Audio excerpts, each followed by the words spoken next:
Silo is the name of the restaurant in which I cook and do things in. Silo is a zero waste restaurant. I'm going to talk specifically about zero waste. Zero waste is not having a bin. We sort of define zero waste or not having a bin very materialistically. There's lots of ways you can define waste. We do in tangible things that are not valuable at the end, I guess. There's something that I don't want to forget to talk about, but I want to say at the end. You can just say glass. Yeah. You know all about that. Yeah. Zero waste. The way we achieve zero waste is actually beautifully simple.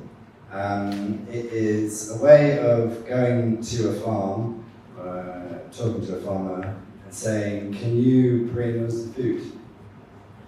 Instead of calling a guy and saying, I want some food. So we have been going 5 years, nearly. It feels like 5 years. We was about the same time, wasn't it? Yeah, in Brighton. Basically, I went to the source of everything that we needed as a restaurant. I went to them and I said, I want these things with no packaging, and that was quite a project. And Silo receives everything that we need, every single thing, in a way which there is no packaging. So interestingly, I'm talking less about food waste today, but I will mention a few things, more materialistically. So we get everything in a reusable vessel or biodegradable material. And then finally, because it is that simple, we have a compost machine. We call her Bertha. She's a big metal tub or an aerobic digester. She turns all of the organic matter, which is all that's left at the end of organic matter, into compost. It's quite a clever machine. It's like a human belly. It's a big cavity. It's a warm environment with teeming with microbes that eat through the organic matter very, very quickly. So, not that we have 60 kilos, but if we had 60 kilos of organic waste, it would turn up to 60 kilos into compost in just one day. So, we create about 3 kilos. So, it's a bit of an oxymoron. Like, we have this dazzling, intelligent machine which can turn all of our food waste into compost, going back into the closed loop, but we don't use it. And that's kind of the point. So it's quite nice. And we reach out to local businesses and say, give us your waste, sort of thing. So that's about it. Food comes directly from the source, and then we're pretty nifty with cooking everything, putting it on a plate. And the term waste is a failure of the imagination. It's something which we have promoted as an idea. So it's to look at a material, a waste material, and say, how could this not be waste? How can we turn this into something glorious and beautiful? So we have dozens and dozens of examples within the restaurant, such as plates made of waste plastic bags. When I opened Silo, I was 26 and I had no money. I'd just been in Australia gallivanting for 3 years and sort of came back with no teeth, no reputation, no money, nothing, no proof of concept. And I had this idea, zero waste. And getting a restaurant open is bloody hard work. Doing it with no money is really, really hard. And I was sort of forced into seeing things differently because I was desperate. I was 2 weeks before the restaurant opened, we didn't have tables and chairs, and an amazing lady down in Brighton, Kat Fletcher, she's a bit like a spirit. She has waste stashed in different places all around Brighton. And I thankfully met her at the right time, went to one of her stashes, and she had all these industrial floor tiles which had been in 6 different buildings on the floor. And again, I was pretty desperate, so I went, perfect tabletop. They're still there today, and they look pretty good. And then there was this massive mountain of primary school table leg chairs that would have gone to landfill if it wasn't for Kat. And I said, what's wrong with them? And she would explain to me that because they're scratched, they go to landfill.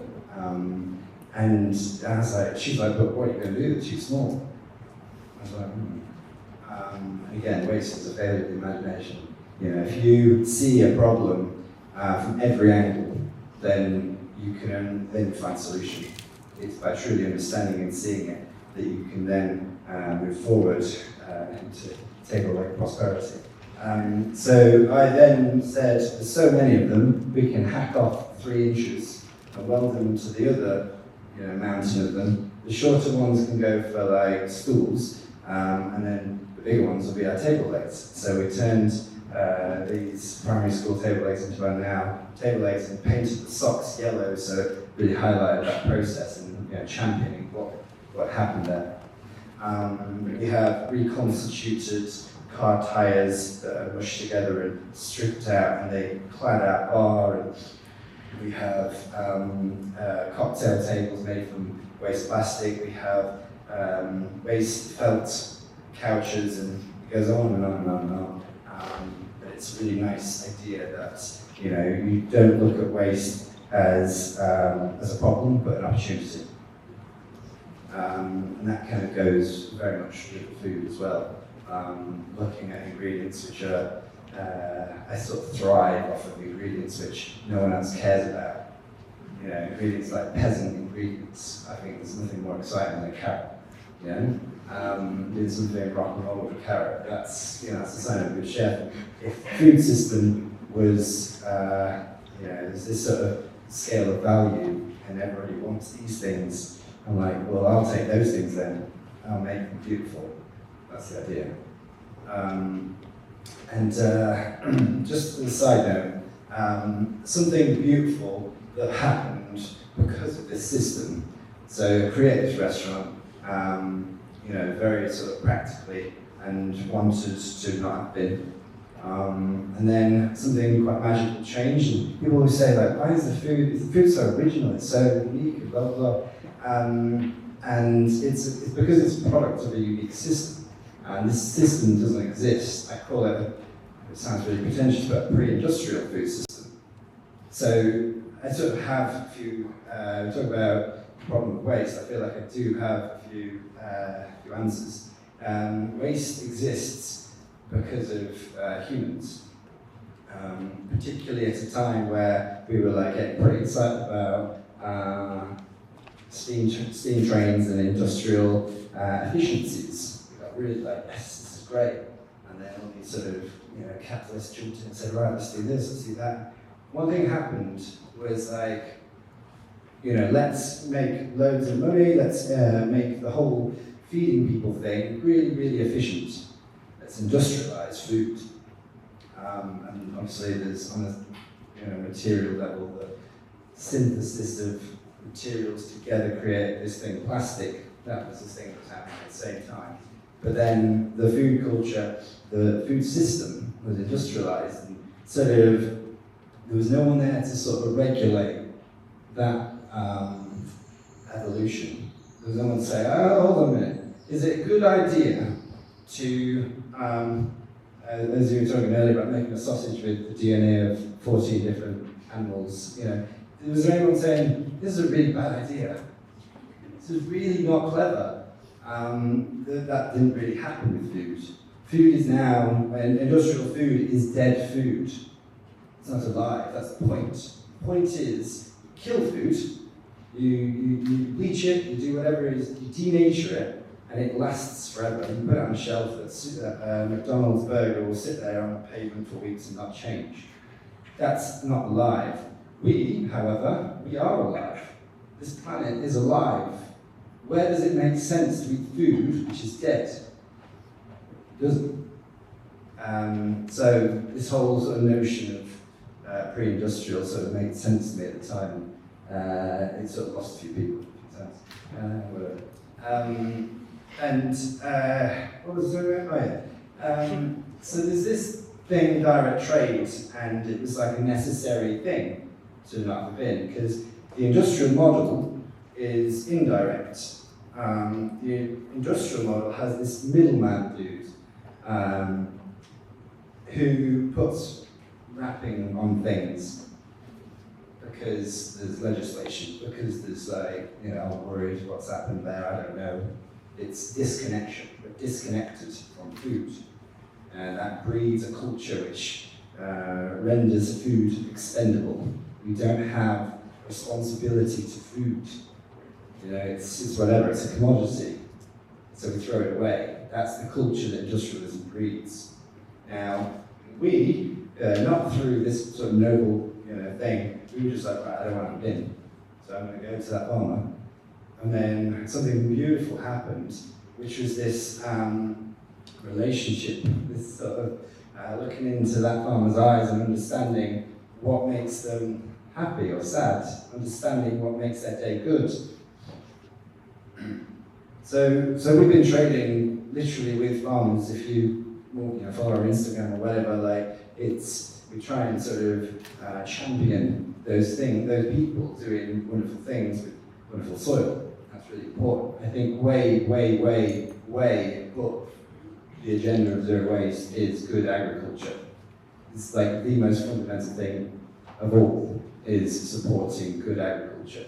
Even if it hinders my zero waste, fuck that. Good agriculture is so important, and it's rare, really rare. It scares me.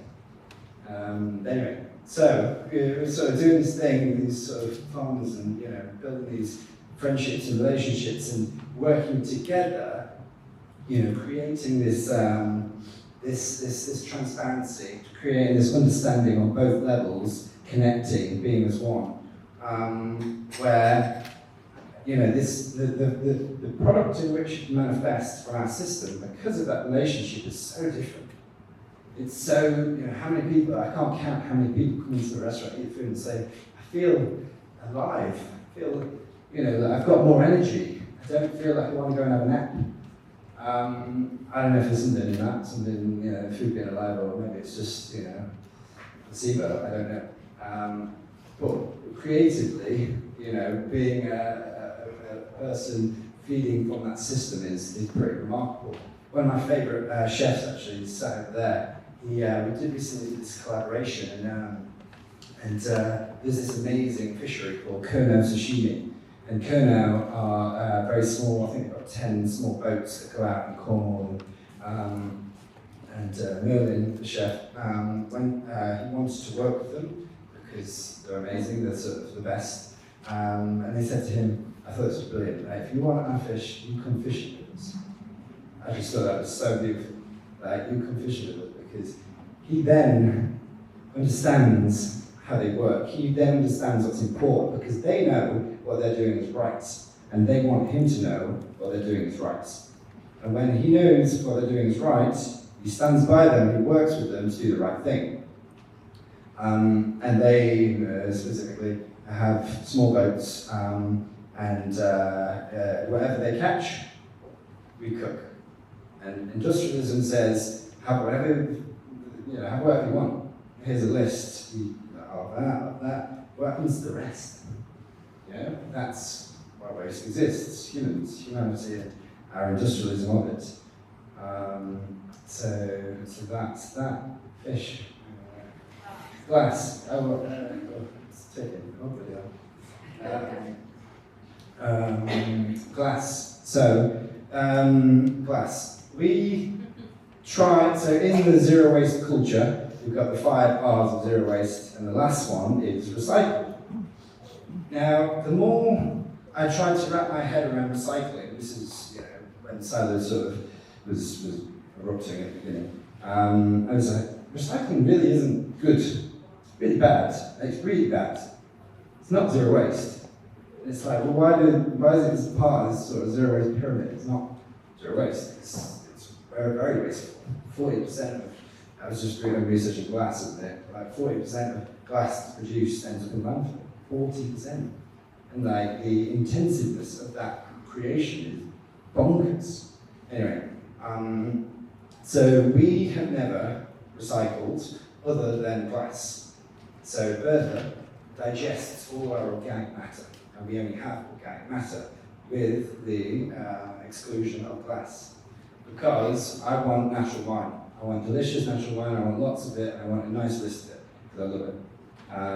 Maybe I could abstain from that, but I don't want to. And I'm not sure my customers want me to. So, how do I get wine from all these amazing producers doing the right thing, which unfortunately is not in England? We don't have the latitude, we don't have the temperature to create superior wines. You can create wine, but it's not, I want to support those people doing it right. Supporting their environment, supporting the soil, and doing something which is truly sustainable. But they're all small scale, and they put their bottles, their culture is to put it in a bottle. And I'm not, I can try and change their ways and say put it in a barrel, which is happening, but essentially I'm not going to have 20 plus wines coming in barrels. It's just not there yet. Maybe a decade, maybe. Anyway, so the dilemma has always been that we're recycling this one bloody material, glass. I don't want to recycle anything. That's my dream. My dream is, I was saying to Ruth earlier, that we have this big board at the side of this big blackboard, and we write these sort of silly, profound words on it, just to say something, whatever. My dream is to write, we don't recycle. So that's the dream. Anyway, so we get glass, blah, blah, blah, blah. And I've just been like scratching my head for years, thinking, what bloody hell am I going to do with this glass? It does my head in. So then it occurred to me, I had this profound dream of sand on Brighton Beach, because it's a stony beach. And I started thinking about sand, and then thinking, what if I could, well, glass is made of sand, so what if I could turn it back into sand? What would be the point? Turns out there's a massive sand shortage in the world, massive. There's pirates literally stealing beaches and giving it to Switzerland and black market to Singapore. It's actually a thing. And you think, the desert, and it's not the same sand, it's like silicon or something. Anyway, so the big sand issue, and the world is like bloated with waste glass. It's everywhere. Love toast beer, but those bottles are single use. So, anyway, I'm going to skip to the point. I had this idea to turn it back into sand, then it goes into a compactor thing, which then turns into powder. So we have glass powder, and we mix it with water and have glass powder water. And then my friend Mark, who's the devil on the kiln, he's a potter, he's a third generation potter, and he's just a good dude. And he is turning our glass waste powder water thing into what can best be described as like glass porcelain. So it's really beautiful, it's incredibly elegant, thin, really strong and robust. It's just such an elegant material. So we're turning this one last nuisance, this last thing that was in my eyes waste, into something with extreme value. Like, this is beautiful. This is such a desirable product. So that's good, I think. And we're so close to saying we don't recycle. And we're about to launch a crowdfunding campaign tomorrow or the next day. So we're raising 10 grand.